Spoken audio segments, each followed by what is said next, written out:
నేను కార్యకర్తలనే అడుగుతాను. No more bunks by YSR. నేను తప్పు చెప్తాను, ఉప్పు చెప్తాను, క్షమించు పెద్ద ఆయన మా సీఎం గారు, క్షమించండి. మీరు ఇంకా పాతకాలం మంచి ఇప్పుడుంటే అదే. ఎంత అవసరపడ్డారు సార్ అందరూ. No more bunks by YSR. కార్యకర్తలు చెప్తాను, ఇట్లా రోగుల్ని వదిలిపెట్టద్దండి, ఉతికి ఆరేయండి. ఏవే నీచంగా మాట్లాడుతున్నారు అందరినీ. ఎప్పుడు ఇంట్లోంచి బయటకు గురించి మాట్లాడుతున్నాడు. ఈ అబ్బా ఈ రోజు వచ్చిందిరా నీకు.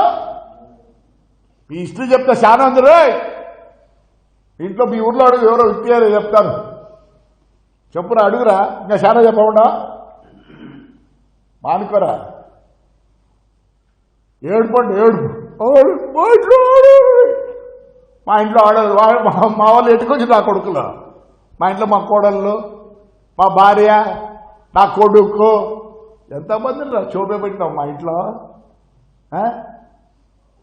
నేనుగా వదలరులే నిన్ను పేర్ని నానిగా. నేను ఆడొచ్చి కొడుతు కూడా ఎవరు లేడు నీకు, నాకు తెలుసు. సిగ్గులా ఏడుస్తాను.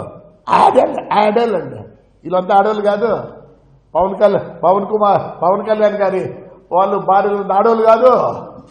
ఈ ముద్దు వచ్చిందిరా నీకు. దరిద్రం నా కొడక్క, రక్తం చుక్కలేదురా నీకు. మానుకోరాలే, పోయి సరెండర్ కాపో. నువ్వు చేయకపోతే నేను చేయలేదు కాబట్టి సరెండర్ చేసిన ఎస్పీకే ఫోన్ చేసి నేను సరెండర్ అయినా. చేయని దానికి సఫర్ అయినా. నేను సఫర్ అయితే బాలే, నా కొడుకు సఫర్ అయినాడు, నా మనవరు అందరూ సఫర్ అయినారు. నీకు అసలు ఫ్యామిలీ ఉందరా? ఈ ముందు మాట్లాడతావు ఆడపిల్లల గురించి, ఆడవాళ్ళ గురించి. ఈ అబ్బాయి అక్కడ ఎన్ని ఓట్లతో ఓడిపోయినావు నువ్వు తెలుసా నీకు?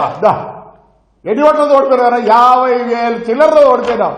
నువ్వేమన్నా బాగు చేసి ఇట్లా ఓడిపోతావా? ఇట్లా ఓడిపోతావరా? నీ ఓటర్లు ఇది ఎన్ని పడినాయో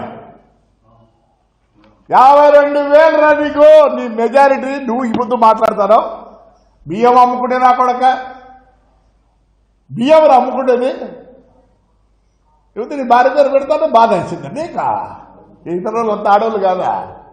మీ వాళ్ళే ఫ్యామిలీని ఆడవాళ్ళ. మీరు ఆడవాళ్ళకి ఎంత నీచనా కొడుకులు అంటే చెప్పకూడదు.